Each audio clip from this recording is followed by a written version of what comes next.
Yo bros, this is Wii2PLAY, the Brenton Bushwicks of YouTube. This is going to be a different type of video, but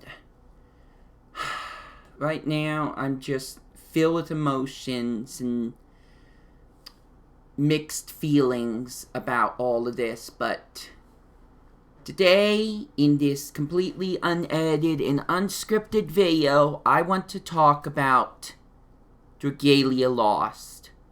My thoughts, my feelings, how I felt about the story, how I interpreted the story, and just how I feel now that it's gone. Dragalia Lost, as of November 30th, 2022, is now gone. It is unable to be played on the Android store. So some of you may not even know what I'm talking about, because I was posting some videos about this. They were only for people 18 years or older, so some people may have not found it because they're underage, and some people may have not found it because it was not completely public, because maybe they have their settings set to where they don't see those types of videos. But when I make 18 years or older videos and I label them as such, it's because if I had children, I wouldn't want them seeing this. I wouldn't want them hearing the words, seeing the specific types of scenes that play out in these video games. You have to be a certain age to see this kind of stuff.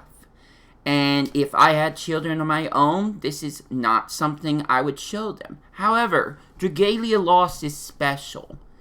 Yes, because, first off, it's from Nintendo, in case you didn't know. But that doesn't mean Nintendo doesn't make mature games. Take Bayonetta, for example.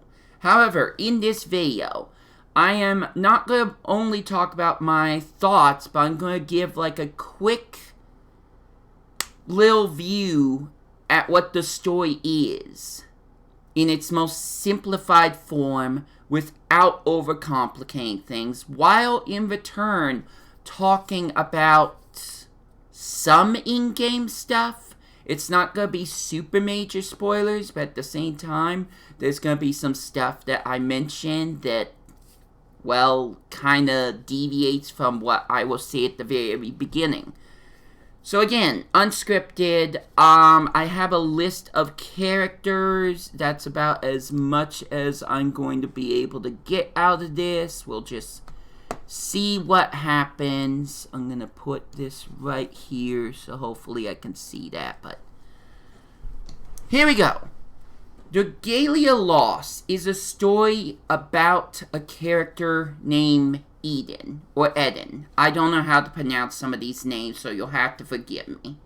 There's a lot of lore behind this, but basically, Eden is part of the royal Alberian family. And out of all the things we know about the Alberian royal family at the beginning, it's a fact that everyone in that family can shapeshift into worms. W-Y-R-M, sorry. Or dragons, as most people know them. They can shapeshift into dragons. However, they need a pact with the dragon in order to do so. So they are borrowing off the dragon's strength with their permission, per se. Working together. Being connected to each other, in a sense. And dragons in this world are some of the most powerful beings. So, in the story, Eden, or Eden, I'm going to keep changing the name, but Eden was talking to his father, and his father wanted him to get a pact stone, which is kind of how you create a bond with the dragon, per se. I don't have the whole list here, so I may have some things wrong, so apologies for that. But basically, the pact stone gives you a contact with the dragon. And Eden's like, I'm not sure I want to do this, but his father convinces him anyways, because it's part of royal tradition. And there's also this evil being. They call it the Other, but another name for it is Morseity. So I'm going to try to stick to that.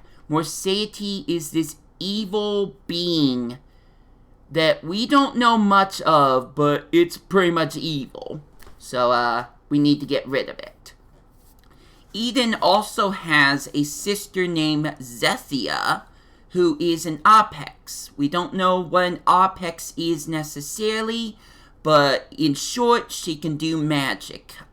She has the power of prayer, which lets her be able to do certain things. I'm sorry, I'm just going unscripted on this. But anyways, Eden goes to this forest. Again, don't have the list. And he meets up with the Great Windworm, which is named... Hold on. I need to just double check to make sure I'm saying this right. The name is Midgarstorm. So, Eden tries to make a pact with Midgarstorm. You have to understand, in my perspective, I've been playing this game for a long time. There are 26 total chapters. We're only on like chapter 1 or 2 at this point. And I barely remember some of the stuff that happened. But eventually, Eden is able to make a pact with the Windworm Midgarstorm, who has the attribute of wind. There are many different dragons, but Midgarstorm's one of the 5 special dragons called the Great Worms. I think that's how you pronounce that. Let me check one more time. The Great Worms, sorry. I was close. So, the Great Worms also consist of Mercury, the Water Dragon, Brunhilde, the Fire Dragon, Juniper, the Lightning Dragon, and we eventually get to learn about Zodiark, the Dark Dragon. Now, there's a lot of different twists and turns, a lot of different characters that enter the scene. But what's important is that Eden gets to meet characters like Alyssane, who is a paladin for a church, the Church of Elia. Elia being this ancient hero from long time ago that is preyed on. Sorry, that's not what I meant to say. I'm so sorry. She's important. Let's just say that much. She's important. People pray to her. But there's also this character named Ranzel, who Eden has to fight in order to gain respect of. There's other characters like Cleo, who used to be at the former King Alberius' side. King Alberius was a member of the royal family. The father, well, no, not father. Just another part of the Dragalia Lost lore. He is also very important. I can't really describe much about him. All you gotta know is that he was the hero that was able to put Morseity into place. He was able to bring Morseity back from whence it came because it tried to recirculate or just reform.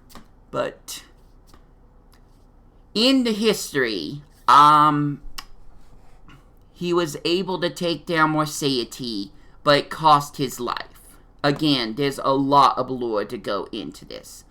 Luca, a Sylvan, who protects his village. And that's mostly the main cast, but trust me, it gets bigger. But here's where the story just starts to get to a big climax, but not really. Something that kind of really changes up the story and leads up to bigger things. Zethia eventually gets possessed by the Other, aka Morseity. So now Morseity is now Zethia, and she's possessed, and she has taken over the town of Alberia, which is where Eden is from.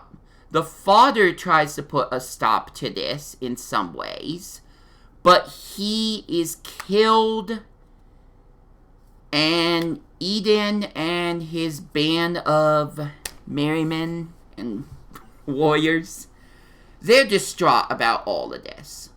So they've not only lost Zethia and Eden's father, but an entire town.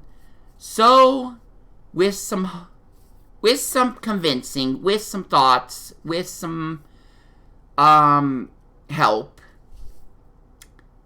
Eden created New Alberia, which is basically in this castle called the Halidom, where he is protecting the villagers that don't want to have anything to do with all of this war that is happening, and this takeover being done by evil Zethia, aka Morseity.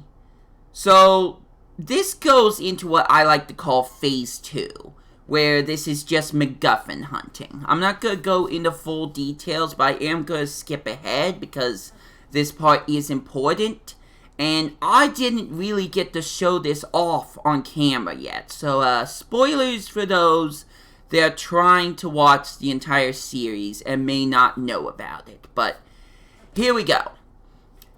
Eventually, Eden and Troop find a weakness with the stronghold for Morseity, and they are able to break in and try to take Morseity down.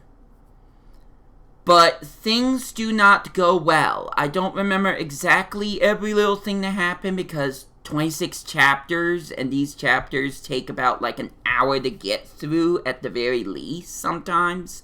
Probably longer. But regardless, things go wrong, and Eden is left with a choice. If he wants to free his sister, Morseity needs a different body to possess. And conveniently, Morseity wants to possess Eden.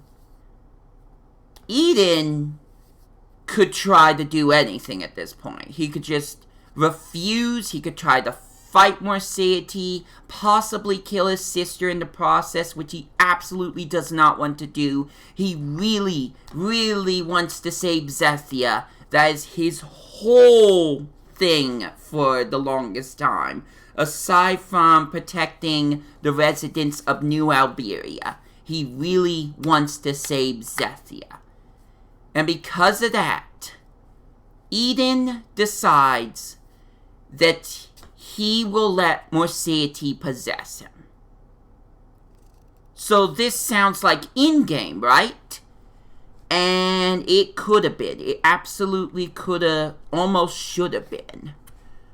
But then something really, really strange happens. And this new character called Nedrick, who is basically a kid that is wearing the darkest clothes, so you can tell he's probably not a good guy. But this kid Nedrick suddenly shows up and sucks in all of Morseity. He basically absorbs Morseity, and Morseity is gone. Game over. Morseity is dead. Main villain is gone. But Eden almost got possessed by Morseity. If it wasn't for Nedrick showing up when he did, Eden, the main character of the story, would be possessed, and we possibly wouldn't have a story.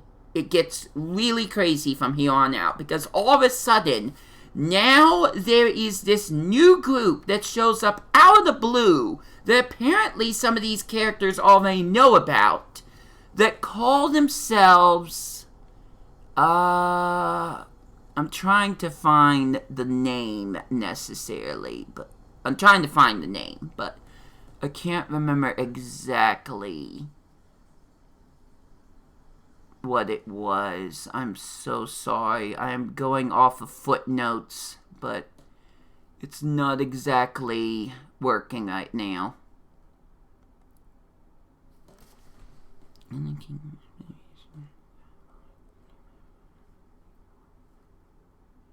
Where is it? Why can I not find this? I had it in my mind for a second. Why is it not coming to me? I'm so dumb. Let's see.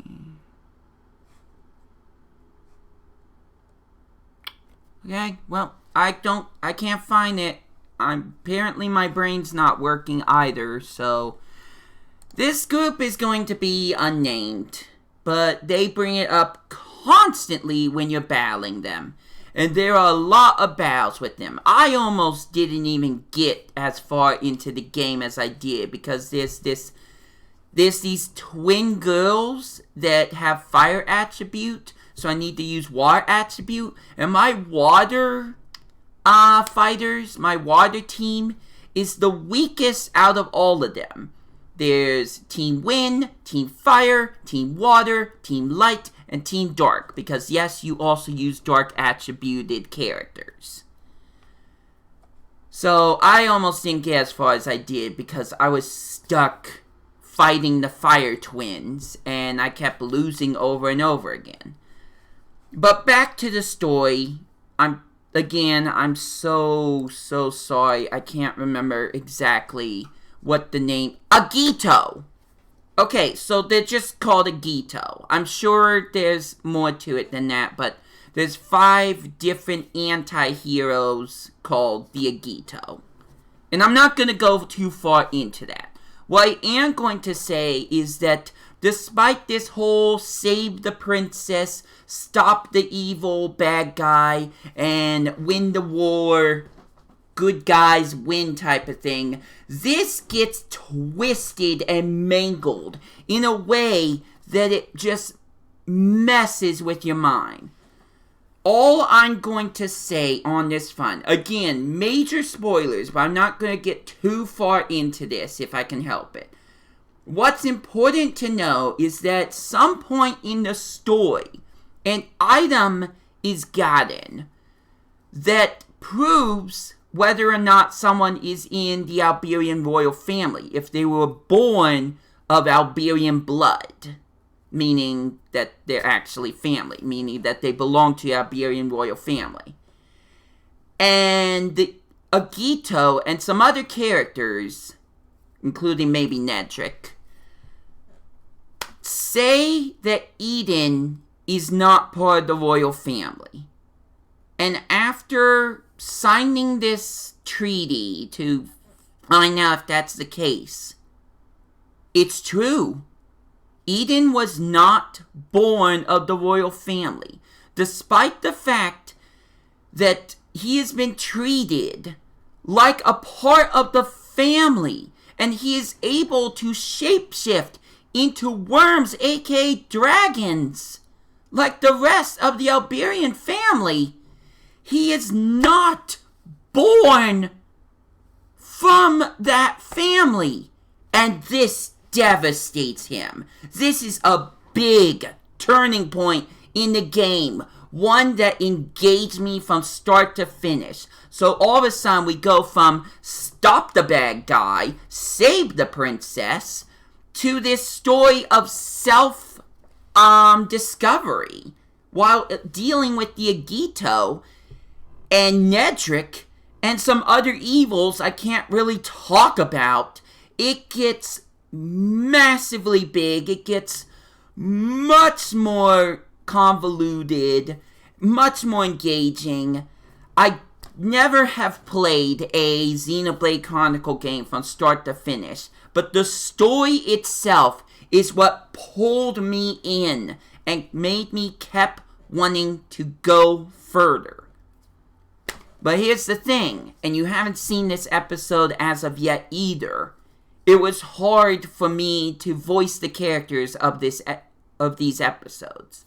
Not because that I have terrible voice acting, because I feel like I'm a semi-pro, or not so much pro, but I'm a Varen, for sure.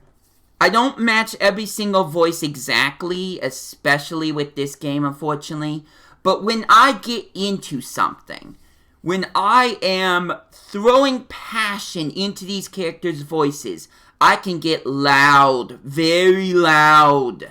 And what I ended up doing, because I was still living at my old apartment under a neighbor that made my life a living heck, I had to go outside and do these episodes no matter what the weather is. I would try to do it in the dark at nighttime by an abandoned church because that was a good idea. And there was this episode where I got so passionate. There are some characters of the Iberian royal family that kind of start to get a little untrustworthy. Two of those characters are Shell and a character that I call, wow, I can't remember what the character I called was. Oh my gosh, Brenton, unbelievable.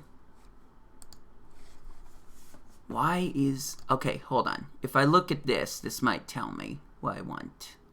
A Mile.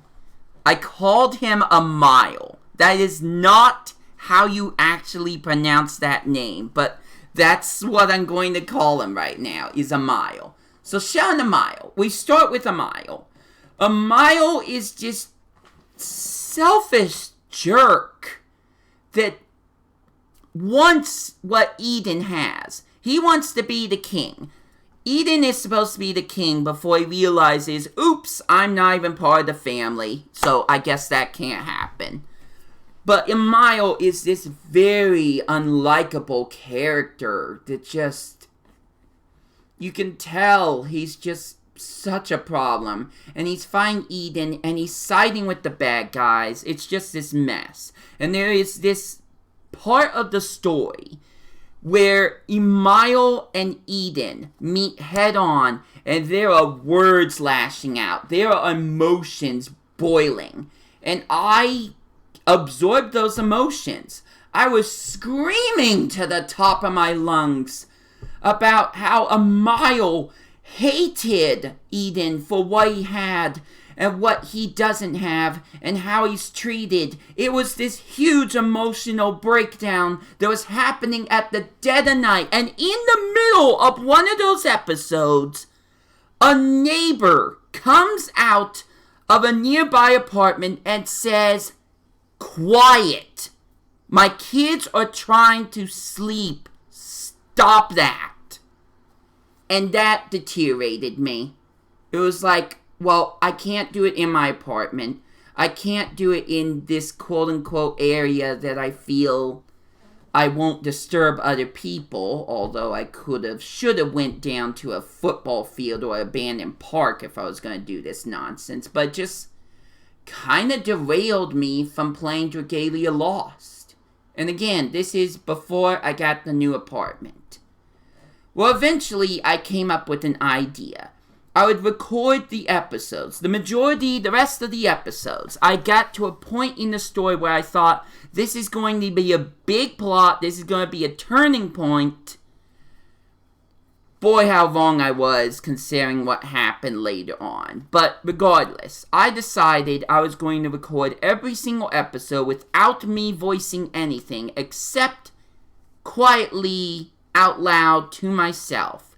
And the reason for that is that I would be trying to keep up with the same pace that I would usually talk for these characters. So when I switched to the next piece of dialogue, when I went to record my commentary later, like I'm doing right now, if this was an episode, like take the Dragalia Lost, Dawn of Dragalia video I put up yesterday. It's kind of like that, in a way. I would be able to just take all of that commentary, put it in later after going through the entire story. But this is where things get really messed up. Now, one of the first things I want to mention is the gameplay itself. It consists of two different things. either exploring a big map, taking down these small enemies in order to progress through the map to get to the boss, and whether it's a boss or it's part of one of the gameplay things that you do, you fight this big boss using all these different powers. It's a, okay, I don't know how to exactly say it, but basically you're fighting in real time.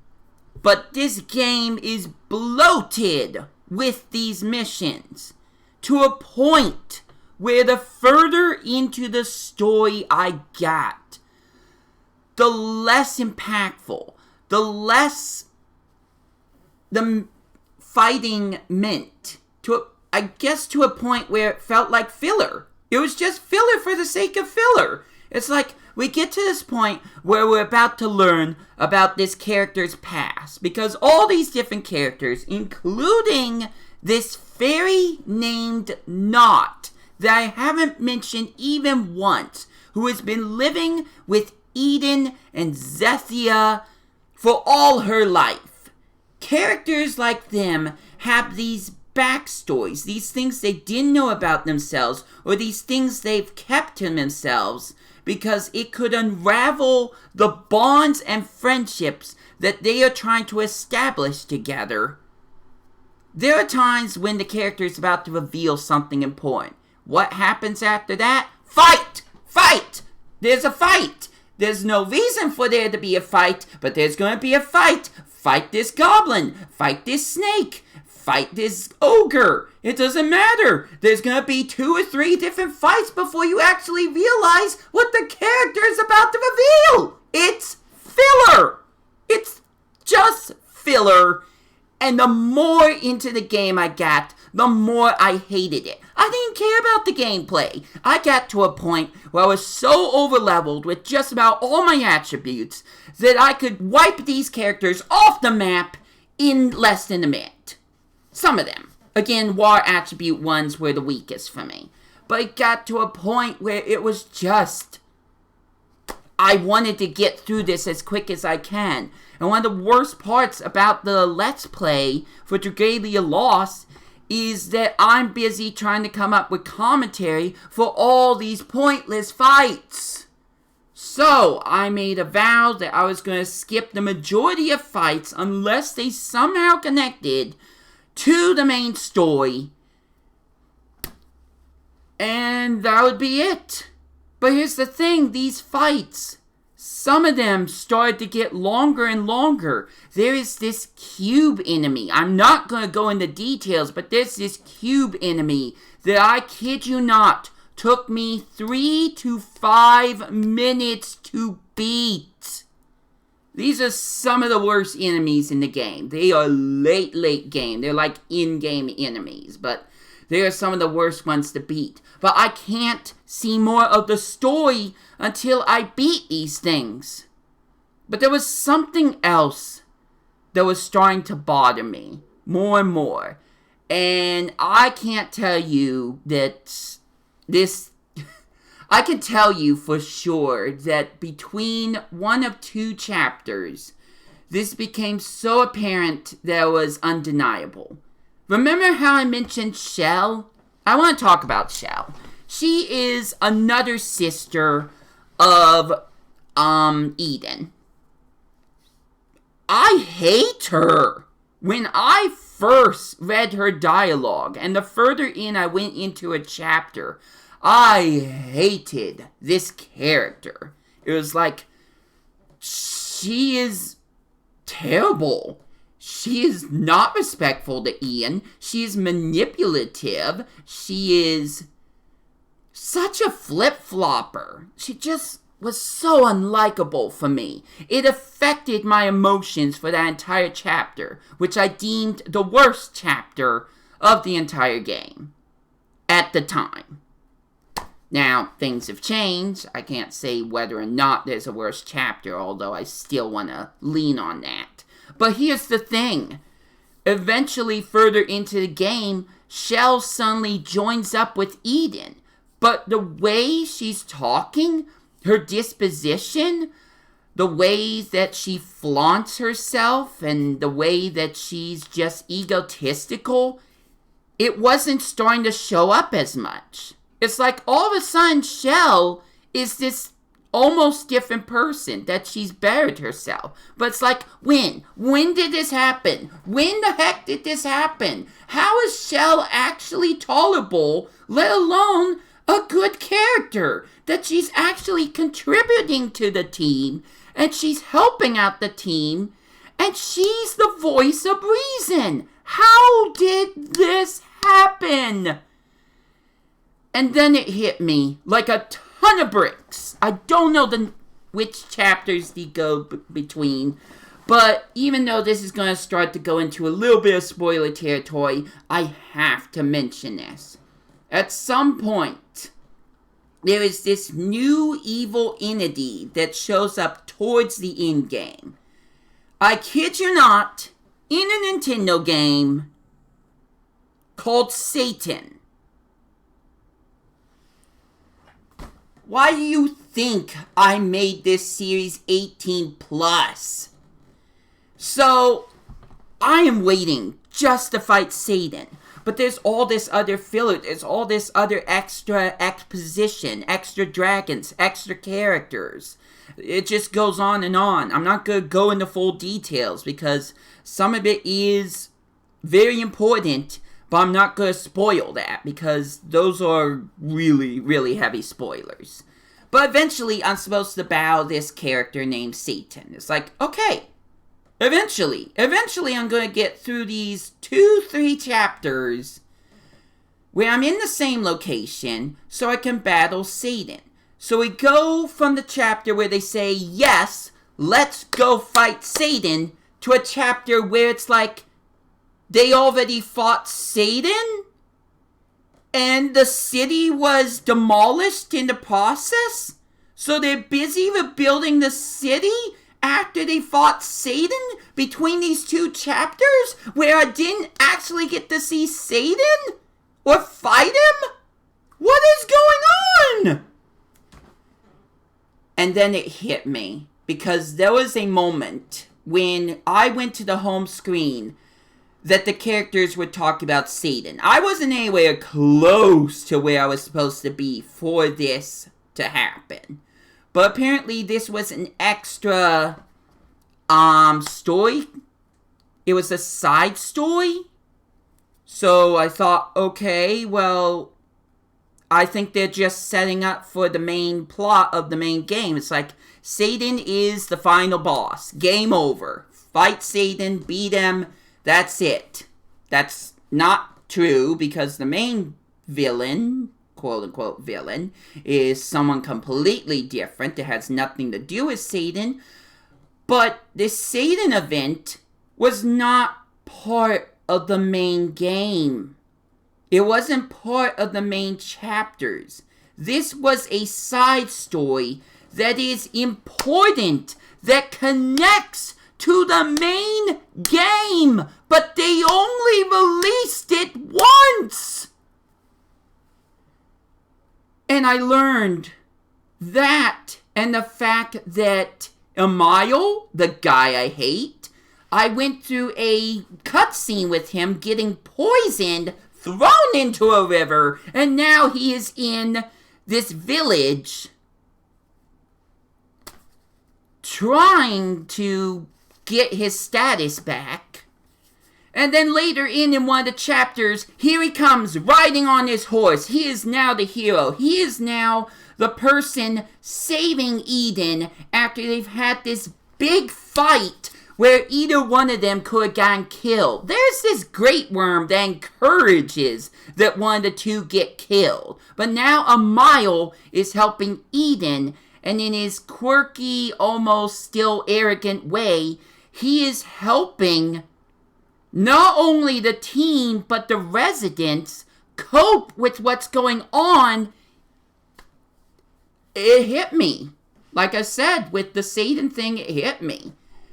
This game is not friendly to people who start the game late. There are story plots, plot holes all over the place for characters you only know from the very beginning who change later on, or characters that suddenly show up in the end-game. The end-game that you don't know, but Eden and his crew have this big connection to them. There is this one character that is a quote-unquote aspects that shows up in like chapter 24, I think? I don't know anything about this character, but apparently she's a huge deal. But I don't know anything about it. I don't know the story behind this character. Two other characters, they just show up out of the blue. You learn a bit about them, but there's this one character who's been affected heavily. Both of them have been affected heavily, but you kind of don't know about that first. But one of them has these deep regrets, and you only subtly start to learn about some of them without getting the full story, without seeing the full cutscene play out for these characters. If you start the game late, like I did, you are missing out on so much lore. You are missing out on pieces of the story that are integral to the story and will make you feel for the characters or make you at least understand what's going on. I mean, just the fact that Eden is suddenly not a prince, let alone a part of the Iberian royal family, this is some star in the forces of evil nonsense happening here. But it gets so convoluted, and it's hard to follow, but I enjoyed it. I got into it. It just made me upset when there was stuff I didn't know, or characters that came out of the blue that I had no backstory for, or other characters that showed up earlier in the game that are like not my favorite characters, but all of a sudden they've changed because something happened in the game that was not part of the chapters that I missed out on. And it all comes to a not so conclusive conclusion yesterday.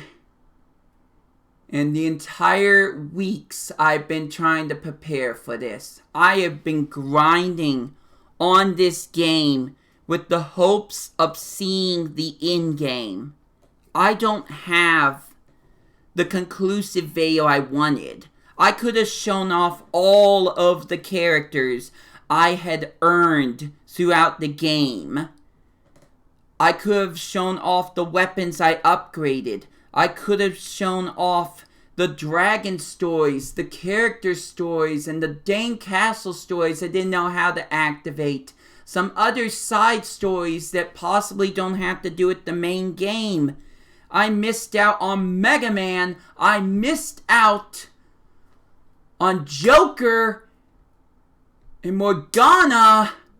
Some Fire Emblem stuff. And in the end, I get to chapter 26. Without going into full deep on spoilers, chapter 25 is like Thanos snapping. And one of the lines is, Dragalia is lost. And considering some of the stuff that happened before and after that, I could say without a doubt that I did not beat the main campaign. I did get to see this one big boss, one that I feel is exclusive to chapter 26. I got to fight it. It was epic, but it wasn't the end. There was still another final boss to do. There was probably some other battles to do. But as far as the game could care, a new dawn had rose for Dragalia Lost. But it was the last dawn, because it took me to the title screen after showing some error code. And after about 10 seconds of waiting, it showed the message, thank you for playing Dragalia Lost. Maintenance has been shut down. Something like that. But I never finished the game. I never finished the game. There were these plot holes that I couldn't even be a part of, with Amile and Shell and Satan and whoever else, including whatever that blue character was that's in Auspex. But I never finished it. Of all the possibilities that could have happened, beating this game was not in this timeline. I feel hollow. Okay, jokes aside. If you know, you know. But jokes aside, I really do kind of feel hollow about this, because I put my everything into doing this at the very last moments. But it all ends after a cutscene where I was trying to activate another cutscene and the game just stopped. I never got a conclusive ending. I never recorded the conclusive ending. It ends on a low note, a foreboding note, if you will. And when it comes to me recording through my phone, I'll never get to see it. The only way I'll ever get to see this is if I look for a different YouTuber and watch them play it. That's it. That's it. The final dawn for Dragalia Lost has come, and the app is no longer playable. And there's just a mixture of feelings inside of me. Pain, sadness, anger, remorse, regret.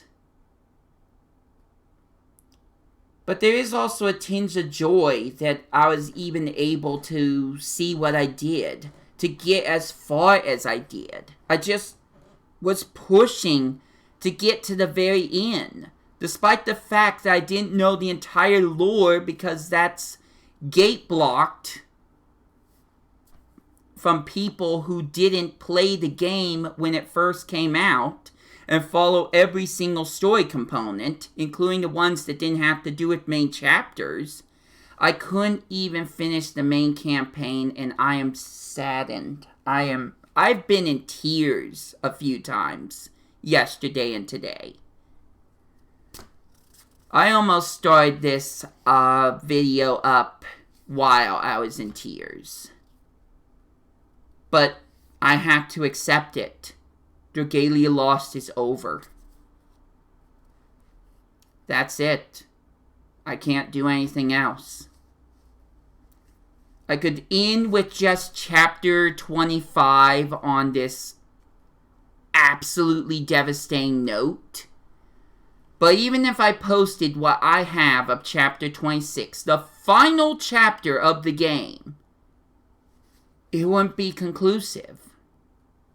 It will never be conclusive. The closest I can get is showing off that big special boss and nothing else, which is like maybe one more cutscene, or one or two more cutscenes, if that. Cutscenes, which is more like just dialogue that you're scrolling through. There was this cutscene that happened after Eden formed New Alberia. There was an actual cutscene, and I was excited to see more of that, but they never did show any more, which is unfortunate, because that would have been really cool to see, because it just made it feel like an anime. This wasn't just a game to me that I was grinding through. This felt like I was reacting and commentating for an anime. Dragalia Lost is special to me.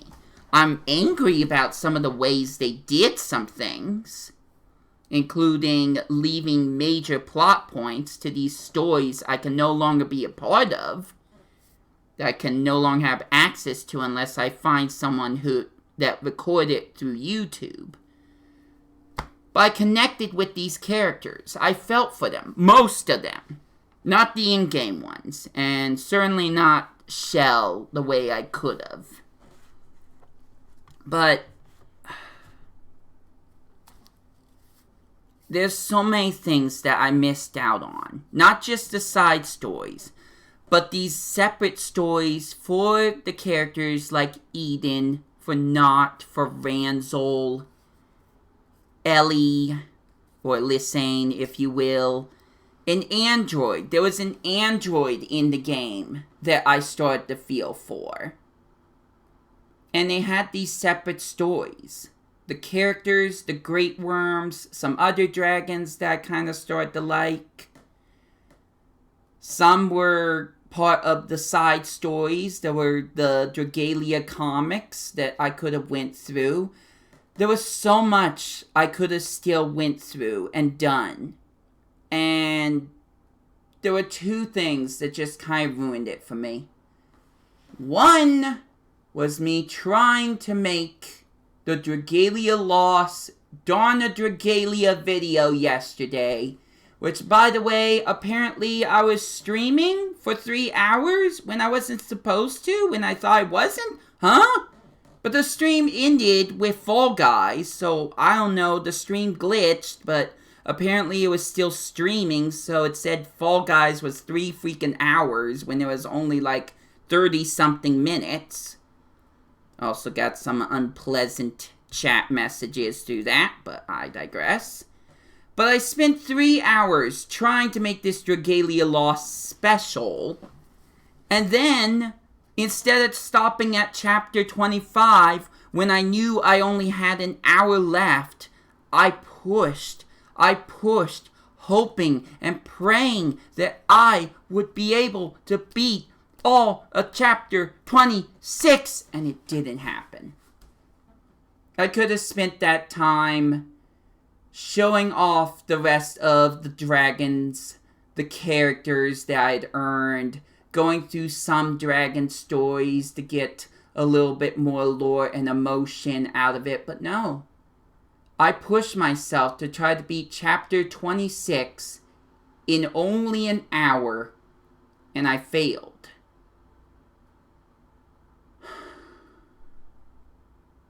Guys, I know I'm beating this down into the ground. It's like that Simpsons meme. It's like, stop! He's already dead! But you have to understand, this became a huge part of my life. The beginning to see what was so special to the app, to the fact that I was fighting for hours of my day just to finish the story to the end, so I felt satisfied by how I ended the app. It all became a big part of me. And even though only a select few got to see those episodes of the Let's Play that I've uploaded so far, and even though I was negative in some of those episodes, this was special.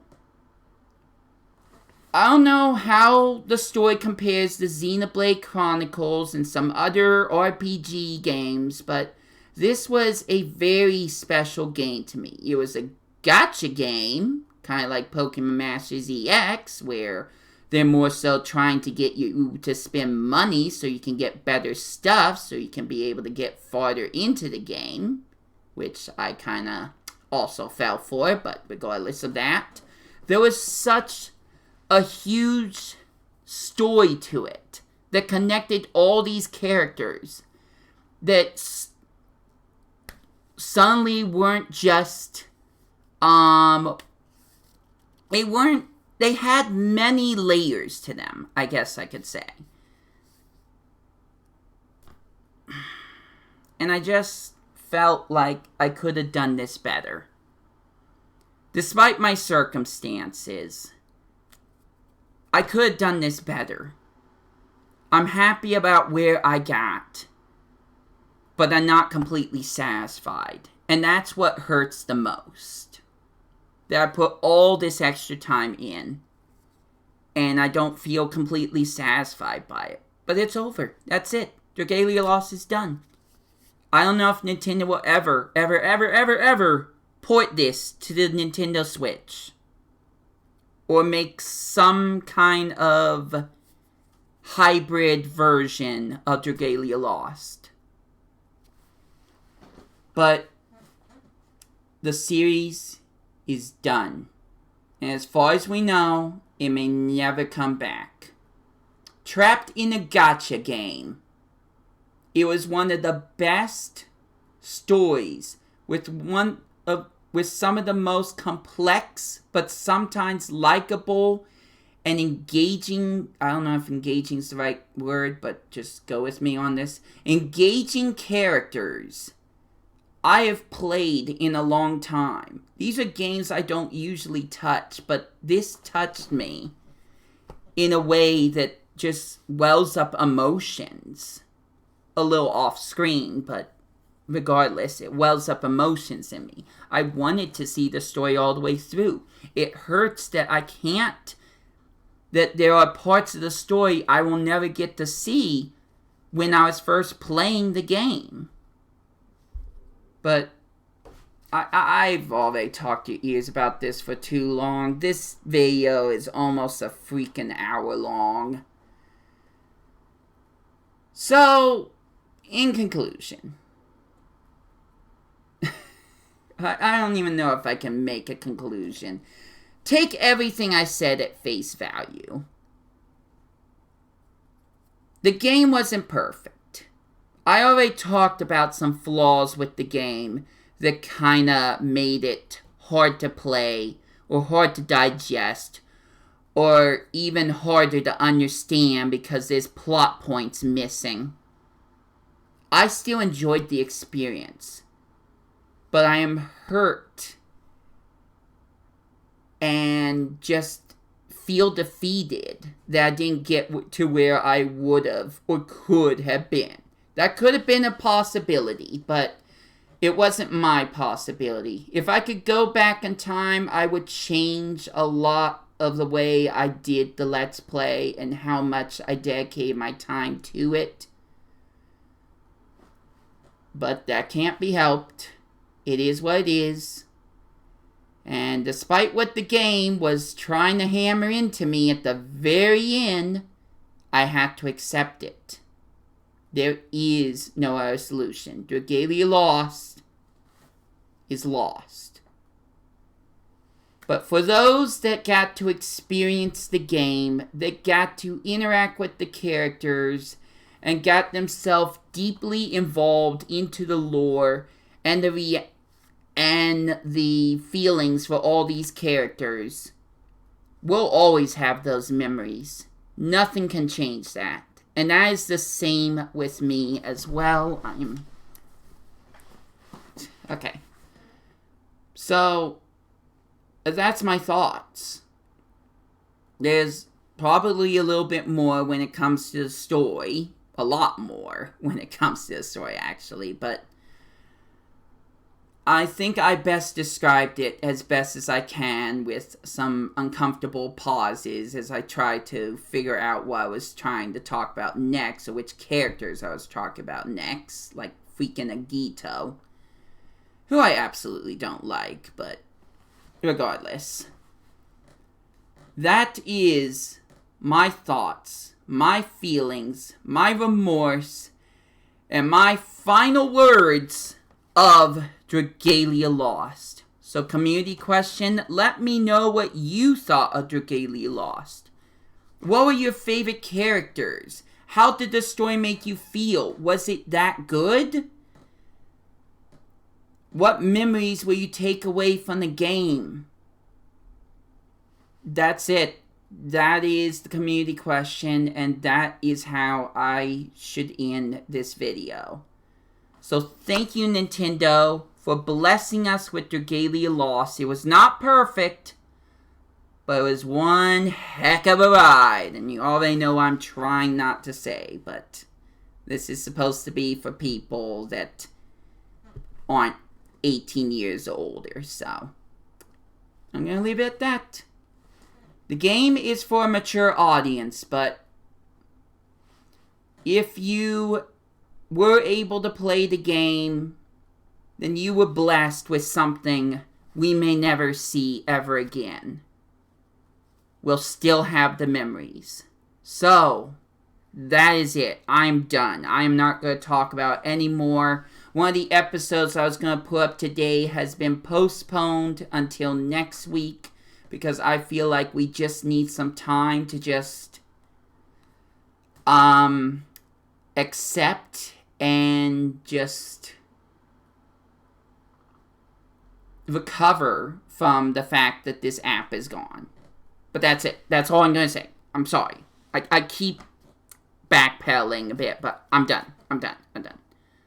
So thank you, Nintendo, for Dragalia Lost and the memories that I got to experience from it, even though I didn't get to experience all of it the way you intended. So, until my next videos, this has been Wii2Play. I got nothing left to say, so I hope you enjoy your day. Take care out there. I will catch you later.